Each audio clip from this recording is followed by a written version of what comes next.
sell a house to make some money. So a great way to do it is a wholesale. We did a deal in Fishtown last week. We bought it on Wednesday for 40 grand. We sold it. We sold it a week later, Wednesday. We sold it Tuesday this week. Close next week. Right, in 6 days for 48,000.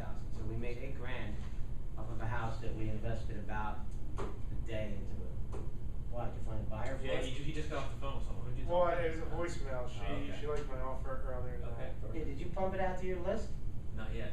See, why are you taking too long? Yeah, it's No, we good. don't have it under contract yet. We're just It's tentatively under negotiating. contract. As soon as you get it under contract, you have to get on It's the in, list. to what, get it. Royersford?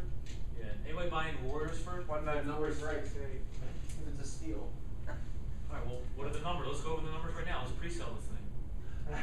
Alright, 505 2nd Avenue, Royersford, 3-bedroom, 1-bath. It needs about 25,000 in rehab. We can estimate it. What's the after repair value? It's, what was that? What did Mike call it? 200-ish? Probably like 2. The single? It is the same, Yeah, yes. let's say 175. Yeah, I can't remember off the top of my head. Alright, so we get it under contract for this, we'll probably 62 ask. under contract. 10. Well, don't tell them that. Yeah, well, No, we'll probably ask somewhere in the 70s for it. Yeah. Okay, take best How much? offer, 20 interest? somewhere in the 70s, yeah. Sounds like a pretty good We deal. can make 5 or 10 off it, I mean, you still get a great deal. And again, we're finding the properties quick, that's what our job is, bringing the properties ready to rock and roll. That's one of the things that's a concern with wholesaling. One of the first deal I ever did, I did a double closing because I was afraid that the guy buying from me would know that I was making, I made 15 grand or something. So it's like I bought it for 50, sold for 65. So they were like, people are afraid of like. Just inform people that you're a capitalist pig. Yeah. The whole No, point is take it or leave it. This Hey, is it's what I settlement, want. we disclose all that, I mean, it's settlement, they'll say, Yeah. hey, this is our fee, but hey, as long as you're still getting a great deal and the numbers make sense, it doesn't matter. So tell me, you had somebody who was interested in Fishtown? Yeah, In the Fishtown house that we sent you?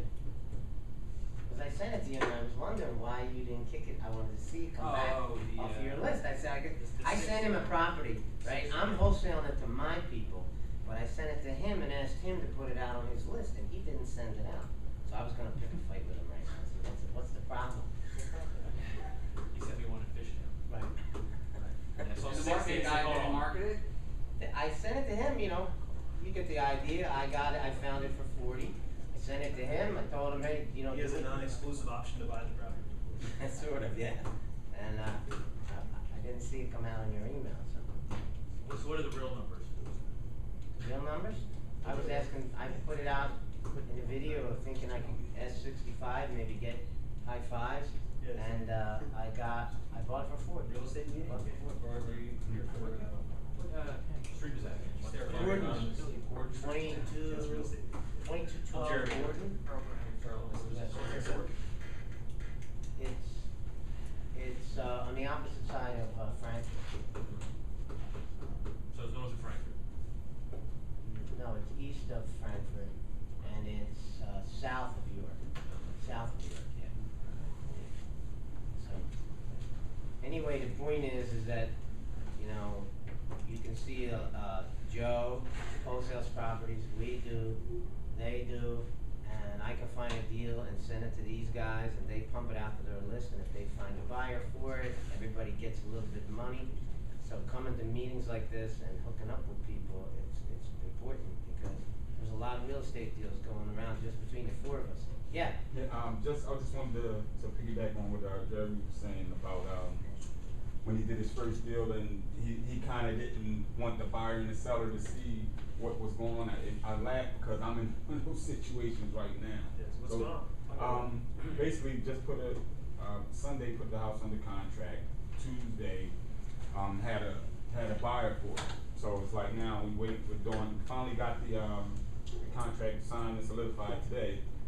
We keep working out the terms for the closing and everything, but it's like, how are we gonna? We don't want no one catching feelings, like, you know what I mean? So. Well, I think disclosure is important in the sense that you could put dialogue in you can put wording in your contract that says that I have the right to market the property, that the end buyer might not be me, that I'm going to market the property and it might make a quick profit. But we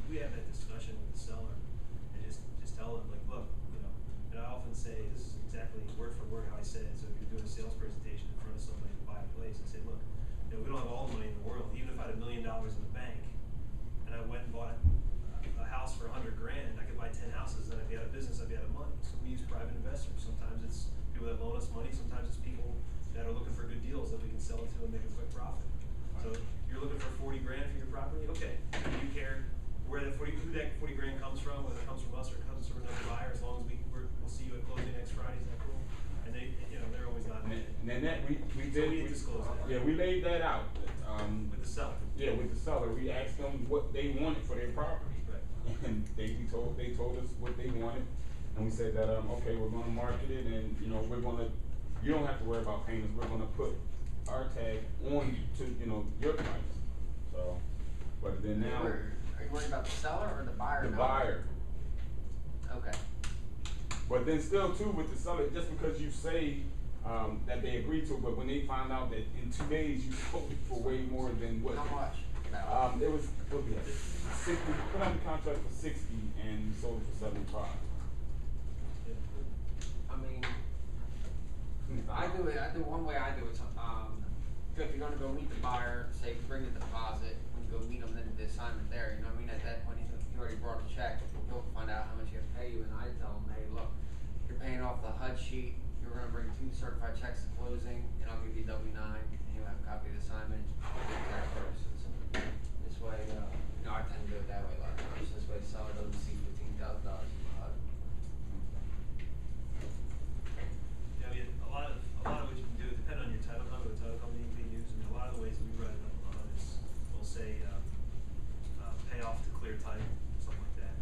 Because somebody has a contract on the property, somebody's got a contract on the property, they have to actually, you know, the assignment of the contract has to happen. In order for that assignment to happen, they need to, the title company needs to see that something happened. So, okay, well, I'm paying you off so that you can close it. So we just write it as a line item, just like as if they're paying off, you know, Citibank or whatever. So we do it, a lot of times we do it that way. I don't know, like real estate consulting fee or something. They actually just put pay off to clear title. Because the chain of title doesn't transfer unless that assignment paperwork is completed. Are you more concerned about the buyer or the seller? Buyer. Yeah, more so. About the buyer knowing that you're paying the assignment fee, right? Yeah. Well, you tell him, say, listen, I found a deal at this price, I need to make something in this, and as long as the numbers still work for you, it doesn't matter. I mean, it doesn't matter if you got it for $1. That's what I said. All that matters is that he's If buying. I inherited it for $1 from my Aunt Thelma and I sold it to you for the price I'm selling it to you, Doesn't would you matter. still be happy buying it? Yeah. Right. I mean, that's a great He gets- assignment fee. I mean, if He's you could cocky, just close say, one of hey, those look, every week. I'll be good. Tell him to sell to somebody else, and then he'll get worried. That fear of loss, he'll come back. Well, it's, you know. There you go. Man walking. Stuff happens, I mean. Bird in hand. There's a businessman asked me a question when I was in college, and he said, you can make a widget for $3, you know, what would you sell it for? There was all these college kids in the room, and they're all thinking, $4, $5, $6. The answer to the question is, what the market will bear. What the hell did it cost you has nothing to do with it. What it cost you to make, what it cost you to buy. You could buy for 100 and the market will bear 70. You made a lousy deal, that's all. It has nothing to do with it. You sell something for what the market will bear. And As much as you possibly can. right, and I don't apologize to somebody for making money. I mean, a lot of times the question will come up, like if I put together a seller finance deal or something, someone will say, geez, that's kind of like not really fair. It's like 0% interest, and I don't know if that's fair. Like, semi-accusing me of like scamming somebody or something. That's not scamming anybody. I disclose everything I do to people. I happen to know this business pretty well. Should I be penalized for being a little smarter than the guy on the other side of the table? Sometimes that happens. I'm more experienced than people, and you know, I disclose what I'm doing. So I hate to hide it. I hate to apologize. A lot of times when I'm trying to figure out what kind of cash offer to make a buyer, a seller, I'm trying to buy their house, I back off right away. Well, what do you think it's worth? And then, okay, how much am I taking off for repairs? Okay, how much is a fair amount for me to earn if I'm gonna put up with all the bullshit of working on this house for 6 months? And, sorry. Can't hear it. got her iPod on. You know, and I tell them right then and there, you know, I mean, for 6 months of rehabbing this house, raising hundreds of thousands of dollars in private money, I better make 50 grand or I don't even want to be a part of it. So I try not to hide it. Maybe I should hide it more. I might close more deals, but I just hate to hide it. You know, I'd rather just be honest and tell them what the deal is. Because in the end of the day, it's gonna, you know, it's better just to tell people what you're up to. You know, I mean, the same. I definitely understand that, but it's like we didn't put the seller in the headlock, and we asked him, like you said, what do you want, and he said it, and the buyer, when I ran into him, I told him what our asking price was, and he countered it, you know. So it's real. I mean, it's really nothing hidden, so to speak, but you know, sometimes people just catch feelings. Here's what you do next. Go find another one. Does anybody hear the FedEx assembly line story? If you haven't heard this is great. I just pulled up on the internet so I can read it. It's short, it's pretty good. It says, years ago, FedEx Memphis hub, all the machines and conveyor belts stopped working. This was disastrous for business for 2 reasons. All the FedEx packages go to Memphis first, and then get shipped out all over the world. Second, FedEx guarantees that it'll be there when you need it to be there the next day. So FedEx reputation, hundreds of thousands, if not millions of dollars were on the line. So they called a technician to come in and see if they could fix it. The technician comes in, glances at the facility, goes to the center beam, turns 1 screw 1/4 inch, and like magic, everything starts working again. Now the founder of FedEx, Fred Smith, was ecstatic and asked the technician, "What do I owe you?" The technician said, $10,000. Fred replied, "What? $10,000? You were here for less than 5 minutes." The technician replied back and said, "Yes, it's $10,000. Fred said, "Can I see an itemized receipt?" "Sure, give me a napkin," said the technician, and wrote an itemized receipt on the napkin. Fred Smith looked at the napkin, nodded his head, smiled, and went straight to his office safe and got his $10,000 check. On the napkin it stated, "Turning screw, $1. Knowing which screw to turn, $9,099. So I mean, so seriously, I mean, when you're making money in real estate, don't be ashamed of what you're making, because this guy said, "Look, you know, I came in, I solved your problem. What's that worth to you? It's worth what you accepted it to be worth." The buyer says, "Hey, you found me a good deal on a house. You know, you found me a house for 50 cents on the dollar. You only got it for 10 cents on the dollar. You're making just as much as me. Who cares? You're buying a house for 50 cents on the dollar. It's a good deal." So I mean, so bring up that story and to close out.